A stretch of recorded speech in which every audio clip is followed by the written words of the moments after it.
Miriam Cheng stared at the framed portrait of the company's former CEO, Jonathan Carlyle, that once hung in the gleaming marble lobby of Unitytech Industries. Under Carlyle's 20 years of steady leadership, Unitytech had grown from a modest regional software firm into a global enterprise. As a young engineer straight out of Stanford, Miriam had become one of Jonathan's most loyal protégés, spearheading key innovations in their cloud platform. She'd climbed the ranks, earning respect and gratitude from peers and executives alike. But today, that portrait felt like a relic of a lost world. Since Carlyle's sudden retirement 6 months earlier, Unitytech had been under the stewardship of its new CEO, Dominic Harlow, a charismatic and ambitious executive known for dismantling old guard structures. Harlow's arrival had rippled through the organization like a shockwave. Departments were reorganized, longtime directors found themselves demoted or reassigned, and whispered rumors of streamlining gave way to the word everyone dreaded: purge. Anyone associated with Jonathan Carlyle or critical of Harlow's new vision found their names on an HR directive and were unceremoniously escorted from the premises under the guise of role realignment. Miriam had sensed the undercurrent of danger for weeks. She'd seen her department head, Martin Lee, another one of Carlyle's earliest hires, summarily laid off last week.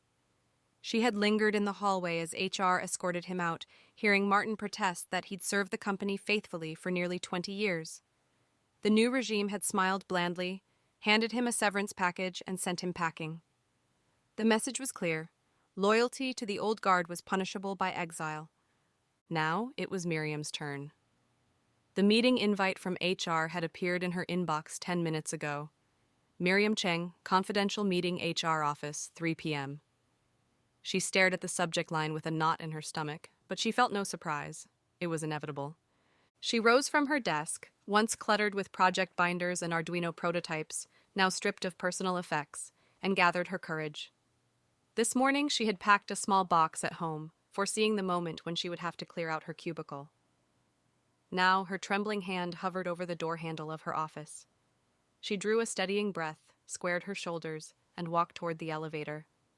The sun had barely peeked over the horizon when Miriam woke in her modest one-bedroom apartment. A steaming mug of jasmine tea sat on the kitchen counter, fragrant and comforting. She cradled it in her hands, savoring the warmth before forcing herself to face the day. Tonight, her husband Nikhil would ask her how work went. She would tell him she had a late meeting, but she suspected Nikhil already knew. She had spent the weekend leaving hints, rushed calls, furtive glances. She'd tried to lighten his worry.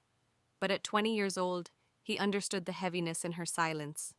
She took a slow sip of tea, sliding a glance to the new CEO's holographic banner displayed on her living room's smart screen. Embrace change, Unitytech 2.0. That motto had become a mantra and a warning. Change did not come gently. It arrived as a purge.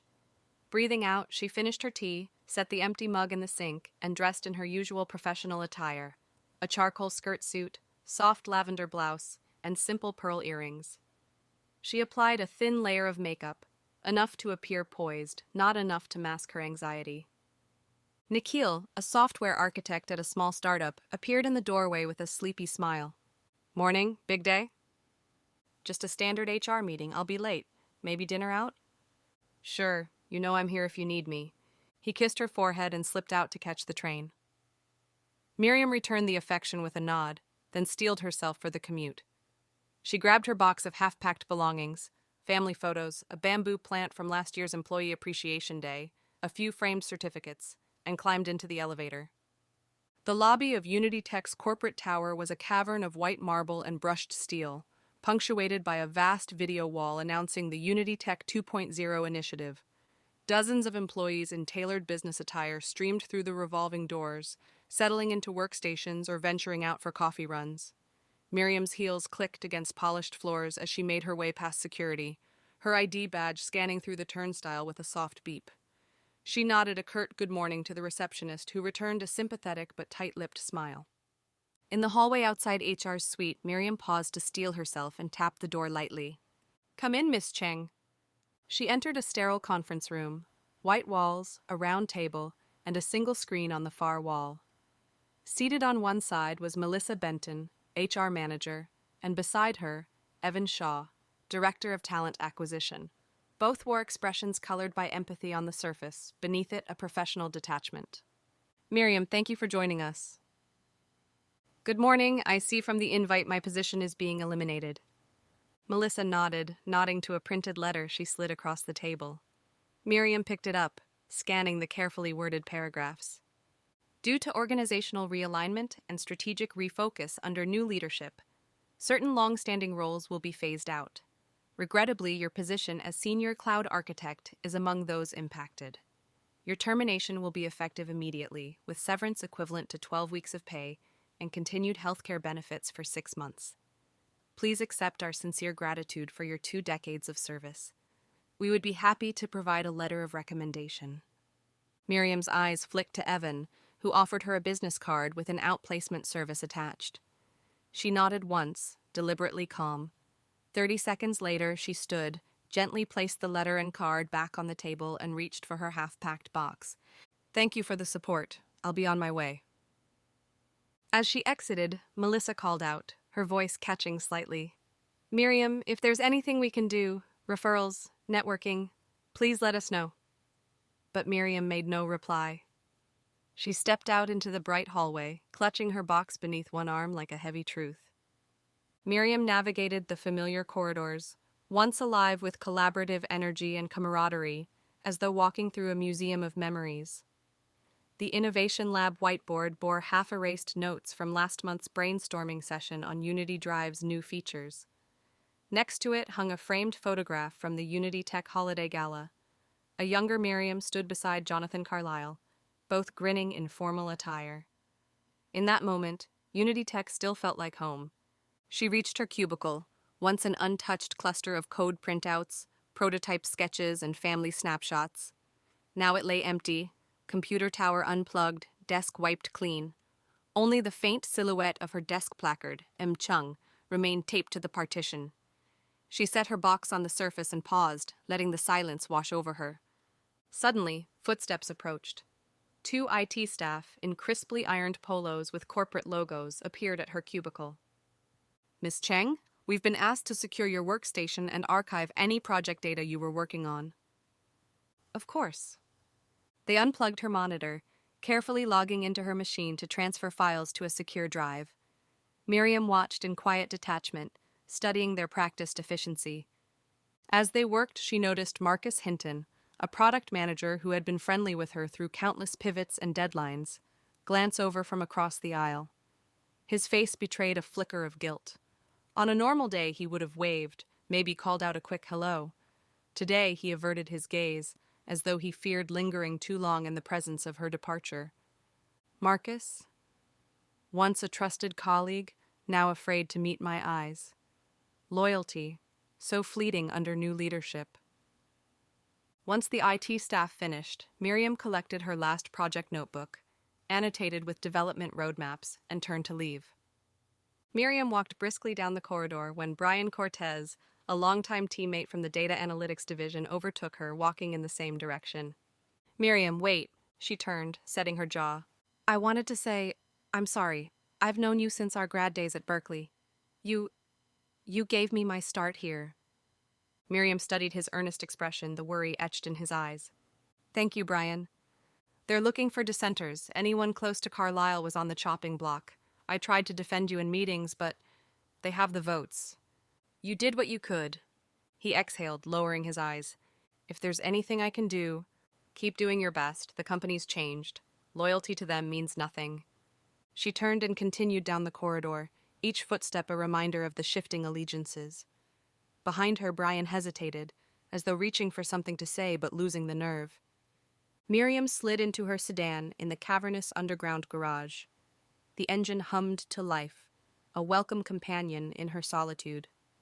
On the passenger seat lay a sheaf of printed documents, board meeting minutes from before and after Carlyle's departure.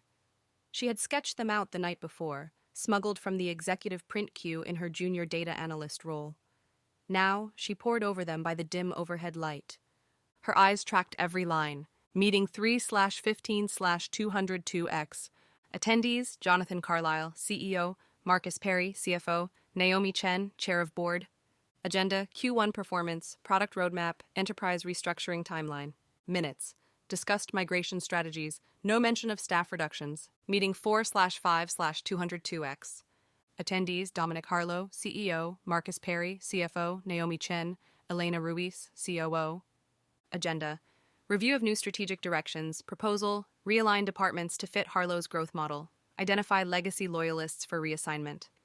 Minutes. Board agreed to restructure HR and data analytics. Immediate positions targeted for elimination. Martin Lee, Sandra Ortega, Stephen Boyd, Miriam Cheng. Her breath caught, eyes now fixed on the blood-red text marking her name. They didn't wait to hide the agenda. I was always on their list once I voiced dissent over data center consolidation.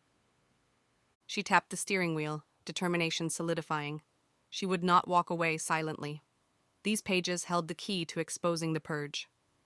Inside a bustling cafe 2 blocks from Unitytech, Miriam knelt in a booth with her laptop open.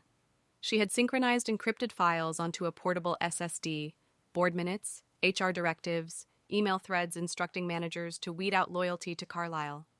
Now she drafted a letter to Claire Morton, an investigative reporter at the Business Sentinel, known for exposing CEO scandals. Her email, subject, confidential leak, political purge at Unitytech, body. Dear Miss Morton, I am a former senior cloud architect at Unitytech. I have evidence of a systematic removal of employees loyal to the previous CEO, Mr. Jonathan Carlyle, orchestrated by our new CEO, Dominic Harlow, and approved by the board. Enclosed are board minutes detailing directives to target senior staff associated with Carlyle, HR memos instructing managers to prioritize loyalty to Harlow over performance metrics, and internal emails confirming a culture of intimidation. I request a secure meeting to share further evidence. This is urgent. Regards, concerned former employee. She attached a heavily redacted PDF of the board minutes, enough to demonstrate authenticity, but not enough to expose her identity prematurely. As she hit send, her phone buzzed. It was Claire's automatic reply. Thank you for your message. I will review your materials and respond by 5 p.m. Please remain available. Miriam closed her eyes, relief mingling with anxiety. The first blow was struck. Now she waited. Back at the office, Miriam attended her exit orientation session. HR had laid out her severance package, gave her instructions for collecting personal belongings, and reminded her to surrender her keycard by 5 p.m. She nodded, smiling, but her eyes scanned the room. She noticed Elena Ruiz, the COO, presiding over the session, her face coolly expressionless. We appreciate Miss Cheng's 2 decades of service. We wish her success in her future endeavors. Please retrieve any personal items and vacate the premises by the end of the day. Behind Elena, a new HR leaflet displayed group counseling resources, an officious attempt to gloss over forced layoffs. Miriam caught Elena's gaze, meeting it with steady composure. We're happy to provide letters of recommendation. The company will celebrate your contributions in the next newsletter. Miriam's jaw tightened. Elena rolled her eyes in a way only Miriam could perceive, as though the entire charade were beneath her. Miriam rose, nodded curtly, and gathered her materials from the HR desk. Back at her cubicle, the once immaculate desk was mostly empty. IT had already packaged her workstation and removed personal files. Yet Miriam had hidden a small power strip under her desk that allowed her to boot her laptop, even disconnected from the network. She opened her encrypted SSD and reviewed the next steps. Compile a full dossier to send to regulators and board members, escalate through proper legal channels, and prepare for a potential libel lawsuit. If she timed it right, public sentiment might protect her. She also drafted a private Gmail account under a pseudonym to communicate with former colleagues. Her first slow, deliberate email went to Martin Lee, one of the first casualties of the purge, from unitywhistleBlower@gmail.com to martin.lee@gmail.com. Subject: Urgent Unitytech Purge Confirmation. Martin, I have incontrovertible proof that the purge was politically motivated. Board minutes and HR memos show clear directives. I plan to share this with regulators and the press. Will you consider sharing your testimony? Your leadership was legendary. Your support will be invaluable. Reply only to this address. AC. She clicked send. Now, the waiting game began. Miriam approached the receptionist to return her keycard. As she stepped toward the exit, she glimpsed Patrick O'Malley, a software architect she had mentored for over a decade. Patrick's face drained of color when he saw her. "Miriam, I heard... It's true. I'm sorry." He swallowed visibly. "I wanted to fight, but they said if I defended you, I'd be next." Miriam exhaled, sorrow and empathy in her eyes. "I understand, but truth matters more than fear." He nodded, shoulders slumping, and let her pass. Their eyes locked in an unspoken moment, betrayal and guilt mirrored on both sides. Once inside her car, Miriam closed her eyes and inhaled deeply. She started the engine and drove out of the garage, the hum of electric motors mixing with her thoughts. Each red light felt like a judgment. On her passenger seat lay her sealed Dossier folder, containing the physical printouts of board minutes, HR emails, and signed testimony forms from Martin, Patrick, and several others. She could feel the weight of it all. She navigated city streets overflowing with honking horns and morning traffic. As she approached a stoplight, her phone buzzed. A single word from Claire Morton. "Received. Meet at 8 p.m. The Haven Bistro, 32nd and Maple. Be discreet." Miriam's heart pounded with urgency. She would not be silenced. Neither would those who spoke for her. As the light turned green, she accelerated, her focus absolute. The Haven Bistro was a dimly lit, upscale establishment tucked beneath a historic brick facade, popular with industry insiders seeking privacy. Miriam entered, scanning the plush booths until she spotted Claire Morton, poised with a notepad and recorder. The faint smell of truffle oil drifted from nearby tables.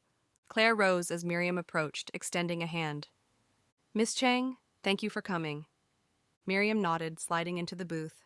She placed her sealed dossier on the table between them. "Everything you asked for. I trust you'll protect my anonymity, for now." "Absolutely. Once verified, I'll publish the exposé at midnight. You'll see the headline across every major news outlet." She flipped open her notepad. "Tell me what happened." Over the next hour, Miriam recounted the purge, how the board colluded with Harlow to target loyalists, the gaslighting of staff, and the complicit role of HR. She presented the documents, the board minutes showing explicit instructions, HR memos indicating who to eliminate first, email threads directing managers to weed out Carlisle loyalists. Several times, Claire paused, tapping into her laptop to verify facts. "This is clear-cut. We'll frame it as political purge at Unitytech Industries. You'll have the full story." At precisely 12 a.m., the Business Sentinel's homepage lit up with a bold red banner. Exclusive, Unitytech's Loyalist Purge uncovered, board and CEO exposed. The article's subhead read, "Former senior architect Miriam Cheng reveals documents showing systematic removal of employees loyal to ex-CEO Jonathan Carlisle. Whistleblower exposes shocking board directives." Below, Claire's byline anchored the detailed investigation. Transcripts of interviews, scanned board minutes with highlighted passages, and audio clips of executive phone calls. Social media caught fire instantly. #Unitytech Purge trended on X. At Tech Guardian, "Toxic new culture at Unitytech. Mass layoffs for political loyalty. Full exposé. Link." At Boardwatch 2013, "Board rewarded disloyalty and punished decade-long service. This is corporate malpractice." Notifications poured onto Miriam's phone. Supportive DMs from former colleagues, Martin, Patrick, Sandra Ortega, expressing gratitude. But others were terse. "We received your allegations. Note that witness statements may be inaccurate. Unitytech insists on due process. Your actions are unprofessional. We will see you in court." Miriam felt a cold spike of fear, but beneath it, a deeper satisfaction. The first wave of truth was unleashed. As the morning sun peeked over the glass towers, Unitytech's lobby became a media circus. Reporters, cameras, and shouting journalists jammed the entrance.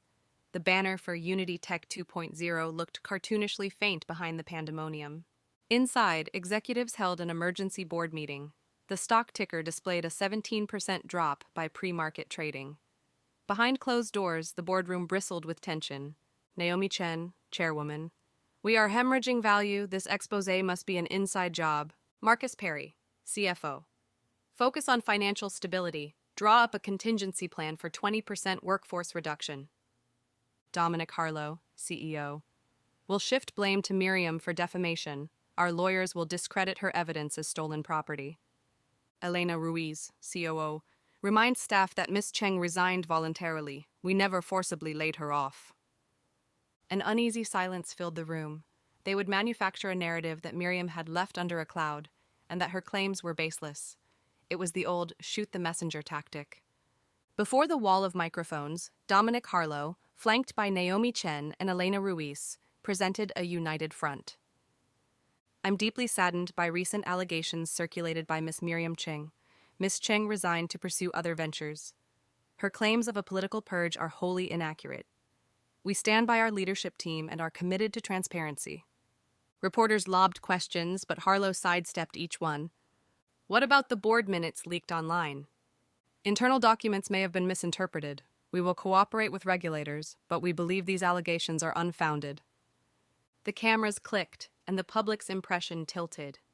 Some believed Miriam, others dismissed her as a disgruntled ex-employee. Miriam watched the live stream from her car outside the cafe where she and Claire had met. She felt a tightening in her chest. She typed a short tweet under her pseudonym, @TruthSaver. When truth is inconvenient, those in power rewrite reality. #Unitytech purged. Within minutes, it garnered thousands of retweets. But she knew the real fight was only beginning. Miriam sat across from her attorney, Carolyn Vega, a seasoned litigator specializing in corporate whistleblower cases. Wanting to preserve her anonymity, Miriam had engaged Carolyn under a pseudonym. Now, the pressure was tangible. Miriam, Unitytech's lawyers are preparing a defamation suit. They'll allege you misrepresented documents and stole proprietary information. I provided only redacted minutes and public information to Claire. The rest is my personal archive. We need to prove chain of custody for every document, server logs, time-stamped emails, your recorded interviews with witnesses. She slid a tablet across the desk showing electronic metadata. With these forensics, we can establish authenticity. If Unitytech sues for theft, we counterclaim for wrongful termination and violations of whistleblower protection laws. They've shown no remorse. I don't intend to settle. Carolyn nodded, respect mingling with concern. Be prepared, this will get messy. The courthouse buzzed with fresh energy as lawyers, plaintiffs, and defendants moved through marble halls. Miriam, accompanied by Carolyn, ascended the grand staircase to file her formal whistleblower protection and defamation counterclaim. Her heart fluttered at the possibility of systemic vindication. Yet, behind her, the board of Unitytech's renowned legal team, led by Rodriguez and Sons LLP, prepared to neutralize her evidence. Their strategy? Obtain court orders to freeze her assets, compel her anonymity, and discredit her sources. Inside the courtroom, Judge Marisol Vega reviewed initial briefs. On one side, Unitytech's lead counsel, Richard Bard, delivered an impassioned plea. Your Honor, the plaintiff, Miss Cheng, has recklessly disseminated proprietary internal documents, jeopardizing shareholder value and Unitytech's reputation. We ask for an injunction barring further publication and full litigation under defamation statutes. Carolyn rose to object. Your Honor, Miss Cheng is protected under whistleblower statutes for exposing corporate malfeasance. These documents are public interest, and she acted with good faith. We move to dismiss the defamation claim. The judge considered, tapping her pen against the bench. I will allow discovery to proceed. Both parties must submit document logs, deposition transcripts, and witness testimony within 2 weeks. No asset freezes currently. The gavel fell. The legal battle had begun in earnest. Miriam had taken a small, nondescript office next to a co-working space downtown. The nameplate read Revelair Consulting, an identity she hired under a shell firm for anonymity. Her desk was strewn with legal binders, sticky notes, and a half-finished cup of cold coffee. A meeting with her clandestine allies was scheduled. Martin Lee, senior data engineer, former Unitytech loyalist. Sandra Ortega, former marketing director. Patrick O'Malley, software architect. Grace Cheng, Miriam's spouse, providing emotional support. They gathered around a cramped conference table. Thank you all for coming. We have 2 weeks to compile our evidence for court. We need sworn statements from each of you. I'll provide server logs showing timestamps of board minutes accessing Unitytech's secure drive. Sandra. I still have copies of the marketing announcements that omitted Carlo's directives. I'll hand them over. Patrick. I can prove my refusal to endorse Harlow's data purge, my email chain to Elena. That'll show I was pressured. Grace. I've arranged a secure channel for encrypted communication. We won't be exposed. Miriam felt a surge of gratitude and solidarity. Their unity contrasted sharply with the board's fractured alliances. Martin spent days extracting server logs from his home server. He had mirrored Unitytech's repositories for personal study. He turned them over to Carolyn's forensic team. Sandra sifted through her cloud storage, pulling archived marketing slides that documented Unitytech's original messaging, promoting loyalty to Jonathan Carlyle, and a later slide that replaced those references with "Support Harlow's vision." She notarized a statement confirming the edits were top-down directives from Elena Ruiz. Patrick printed his email exchange with Elena, a tense chain where Elena demanded he recant criticism of Harlow's server migration. He recorded an affidavit alleging undue pressure. Grace coordinated encrypted calls, ensuring no digital trace of these communications could be traced back to Miriam's known accounts. Each day, Miriam returned to her Revelar consulting office and uploaded new files into encrypted vaults. The pile grew immense. Over 2,000 pages of logs, transcripts, and witness statements. Brand new leather-bound legal pads were laid out on the bench as Judge Vega took her seat. The courtroom crackled with tension. Attorneys from Rodriguez and Sons on one side, Miriam's defense and allied former employees on the other. Judge Vega, this matter is called Unitytech Industries versus Cheng. We will proceed with presentation of initial evidence and witness testimony. Opening statements. Your Honor, this so-called whistleblower used stolen proprietary documents to unfairly pillory a successful enterprise. We intend to prove Miss Cheng's claims are fabricated and her sources unreliable. We seek dismissal of her counterclaims and full damages. His confidence filled the room. Miriam felt her palms grow sweaty, but she sat poised, glancing at Carolyn for reassurance. Your Honor, we will demonstrate that Miss Cheng acted in good faith to expose systemic corporate wrongdoing. We have board minutes, HR memos, and sworn testimonies from former employees. We intend to prove Unitytech's leadership orchestrated a purge of loyal staff in violation of fiduciary duty and employee protection statutes. Chief Judge Vega nodded, tapping her gavel. Proceed with plaintiff's first witness. Witness testimony, Martin Lee. Martin approached the witness stand. He swore to tell the truth, and his composure under oath spoke to his sincerity. Bard, cross-examining. Mr. Lee, you claim you downloaded board minutes. How did you gain access to secure internal servers? Martin. I had administrator privileges on my department's server for data analytics. I mirrored logs for my own research. At the time, I believed I was protecting our trade secrets from vendor compromises. Bard. So you took files without authorization? Martin. I took files to protect equity. Integrity demanded it. Judge Vega, interjecting. Focus on whether these files authenticate the purge directives. Martin. They do. The board minutes contain notes that direct HR to realign staff negatively correlated with loyalty to Jonathan Carlyle. I marked the relevant passages. The judge ordered Martin to hand over a verified copy to the court clerk. Bard pressed onward, but Martin's resolve never wavered. Next, Sandra took the stand. The courtroom recognized her face from archived Unitytech press releases. Her voice shook slightly. Ms. Ortega, please describe your role at Unitytech and your interaction with marketing materials. I was director of marketing before the purge. I oversaw corporate messaging. In February, I created a slide deck celebrating unity under Carlyle. By April, after Harlow's succession, the deck was altered to remove any reference to loyalty. Language of New Direction replaced our original narrative. She held up printed, redacted slides. One marked CSRO 02/20/202X.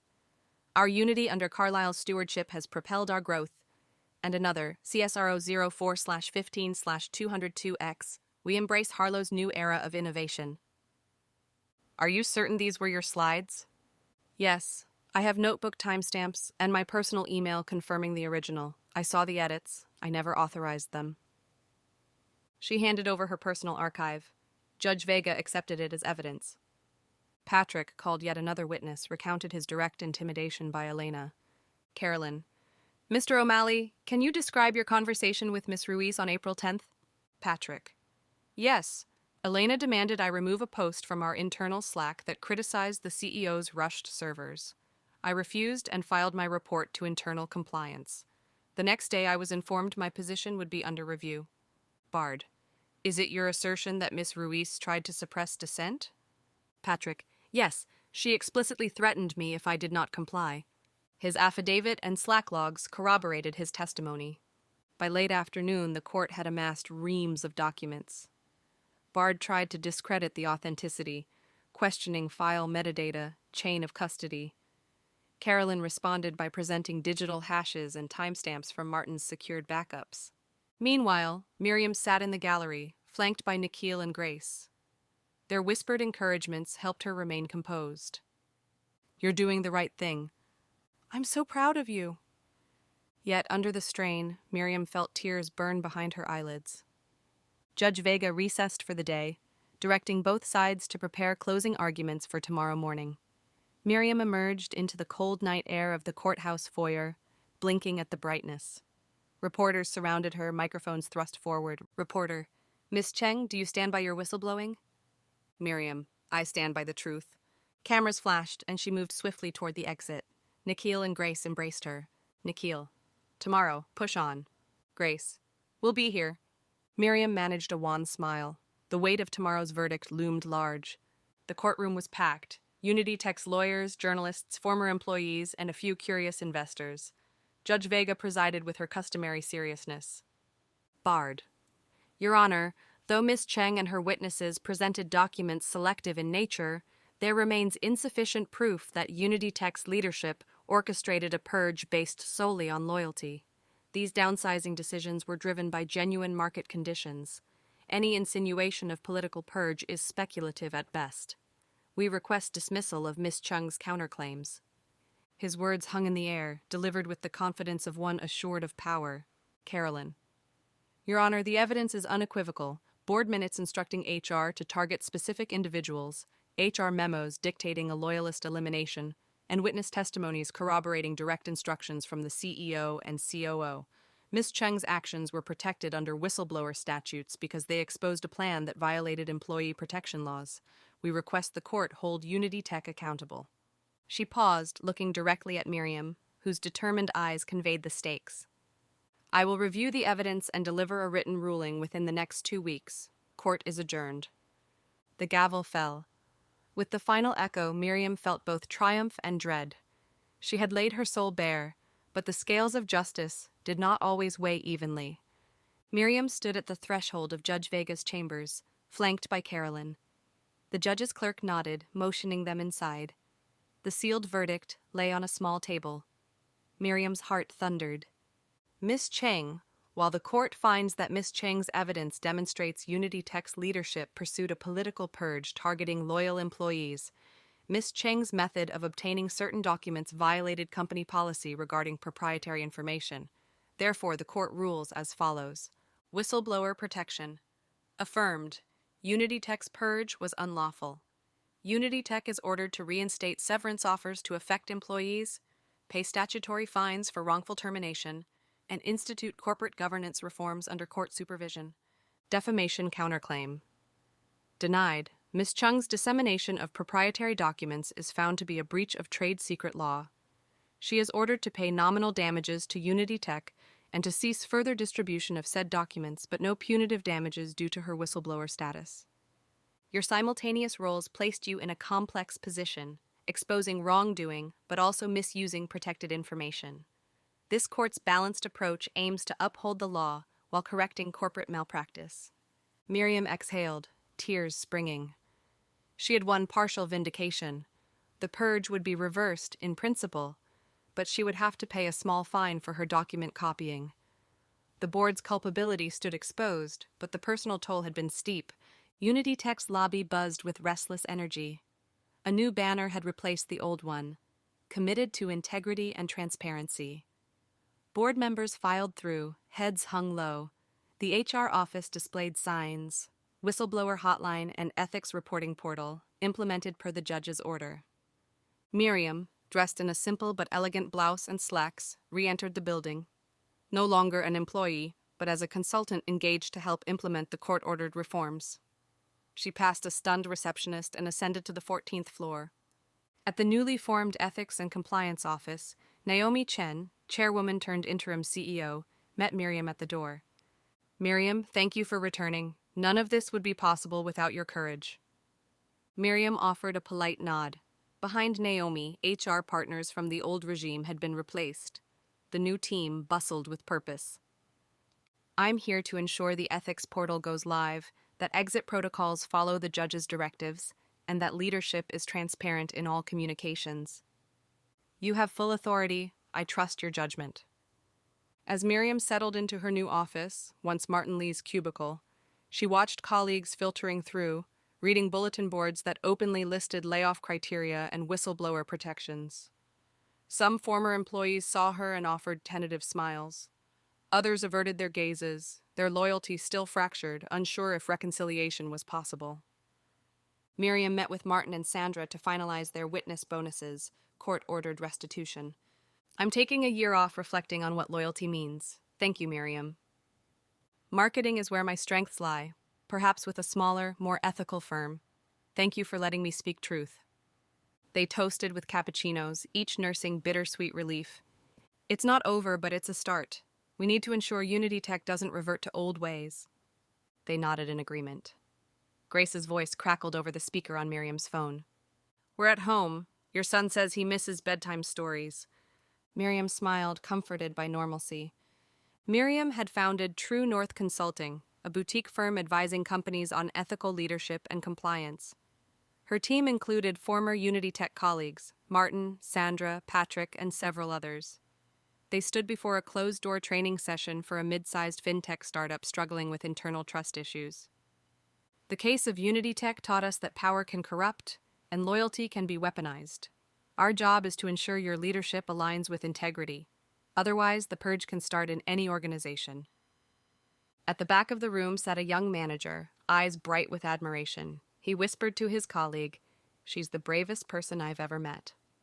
Later that night, Miriam sat at her desk in her modest home office, her infant son's crib visible in the background. She sipped chamomile tea, reviewing her journal. Justice is a fragile balance between exposing wrongdoing and respecting rules. I paid a price for revealing the purge, public humiliation, financial penalty, and the loss of long-held camaraderie, but the cost of silence would have been far greater. Power may still triumph in corporate corridors, but every time someone stands up, the scales tip, if only slightly, toward accountability. Loyalty to truth, not to tyrants, is the legacy I choose to uphold. She closed her journal, switched off the lamp, and gazed at the moonlit window. In the quiet night, she held hope that, though power had nearly swallowed her, her stand had charted a new path, one guided by unwavering integrity.